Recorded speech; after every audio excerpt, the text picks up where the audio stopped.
Hello ladies and gentlemen, it's Tuesday, October 6, 2015. Thanks for tuning in to episode 50 of Cardoodle. This is Jim. Today I'm getting a little bit more work done on the upcoming Halloween cartoon, designing the first of 3 characters that'll be in it, this character being a ghost, and the other 2 characters being a couple of trick-or-treaters who stumble upon his haunted house, which you saw me start in the previous episode from 2 weeks ago. I recently added a bunch of details to that haunted house and that scenery to make it look a little bit more creepy and spooky, but I forgot to record it, and so you'll all see the finished product on the next episode of Welcome to Boulderdash later this month. In case you missed it, I skipped last week's blog in order to post the musical cartoon, It's Not Christmas. Right now there's a link in the upper right corner to watch it if you haven't already. I mentioned in the last blog that I was really excited to finally post that cartoon.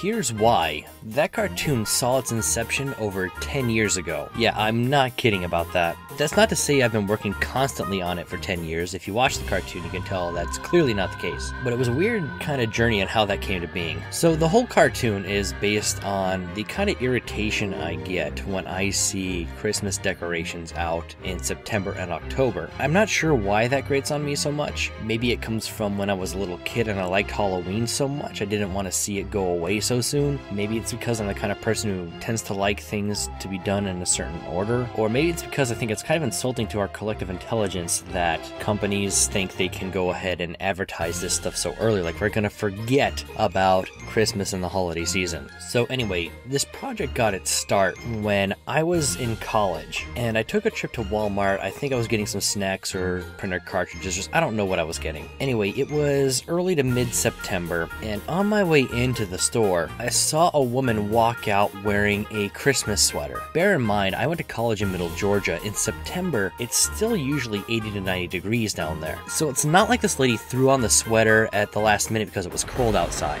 It was clearly worn for decorative purposes. And I don't know what happened, something just kind of broke in my mind. I thought to myself, not only are people trying to shove Christmas down our throats 3 full months before the holiday season even begins, but that marketing is actually starting to work on people. And later that day, I wrote the first draft of the lyrics for It's Not Christmas. I spent about the next year trying to figure out how to put it to music. I actually have next to no musical talent myself, so I tried putting it up on musical loops and sleigh bells and stuff like that, and nothing really worked out. So probably a little over a year after I originally wrote the first lyrics, I met the woman who would eventually become my wife, and she actually is very musically talented, and she graciously agreed to compose some music to go with it. And luckily I know just enough about music to know that there are typically 4 beats to a measure, so I'd already timed the lyrics out to match that. And as talented as my wife is, she was able to get the first draft of the composition down in 1 day. Over time we did go through a few extra drafts of both the lyrics and the music. I believe the original song was at least 1 verse or maybe 2 verses longer. The montage at the end was a little bit longer and a little bit more awkward than it is now. And we did eventually change a bunch of the lyrics to flow a little bit better and make a little more sense. During this time my wife was using a program called Noteworthy Composer to create the music, which is a program to make MIDI files. And I finally got around to creating some artwork to be used in Adobe Flash, which was the big animation software on the market at the time. Now with school and some other film projects I was working on at the time, plus the fact that I wasn't very skilled in Flash at the time, kind of moved the project off on the back burner for a while. And then once I finally felt ready to really give it a go, my hard drive crashed on me, and stupid me, I did not have a backup. This was a little bit after I graduated college, so I had to rewrite the lyrics again, and my wife, then girlfriend, very graciously once again agreed to recompose the music, and once again I started creating a lot of artwork. Now if you've seen my fun employment blogs from a couple years back, at the time I was in desperate search for a full-time paying job. Most of my attention was focused on that, which in retrospect I probably should have focused a little bit more on this kind of stuff. Maybe I would have gotten the jobs I was looking for at the time had I done so. But that's beside the point. A couple years went by during that time period, and then finally I just flat out lost all the files. I have no idea where they went to this day, how I managed to erase them. The second version of the It's Not Christmas files, the lyrics, the music, the artwork, it's all gone now.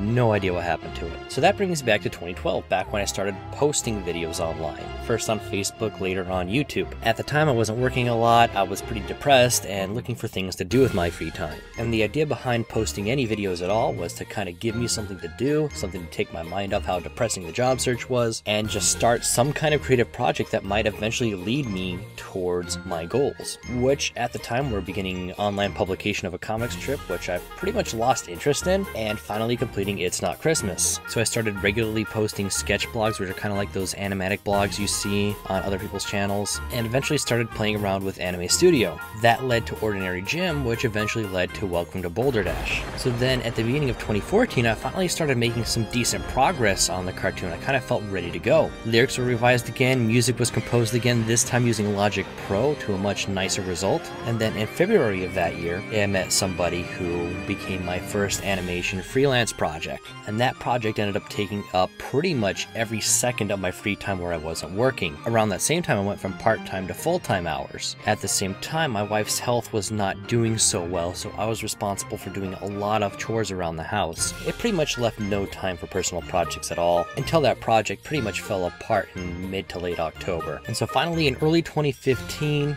I decided, you know what, I'm gonna give this one last go. If it doesn't happen this year, it probably isn't gonna happen. I decided that any other project like Welcome to Boulderdash or whatever other thing was put on me would be secondary to this one, even if it meant delaying releases. Though I did try really hard to try and keep to the monthly release schedule. And finally on September 29th, it was posted. Roughly 2.5 minutes of animation with about 35 shots. It's honestly one of the most difficult projects I've ever done. I was using older versions of my character models, which while they look identical to the ones that I have now, they weren't put together in a really good way, so they weren't as efficient to work with. And I'd been working on it so long at that point that I honestly didn't even know if anyone would find it funny anymore. But at that point, it became about finally finishing something that I started. As of right now, the video has under 30 views, and you know what? I'm okay with that. If a couple of people were entertained by It's Not Christmas, I'm happy about it. I'm happy to finally have that finished and kind of just have it off of my mind. Anyway, I want to thank you all again for just being here and watching the videos and the blogs and the cartoons for the past couple of years. As always, do like your mom told you and share, and I'll see you all next week.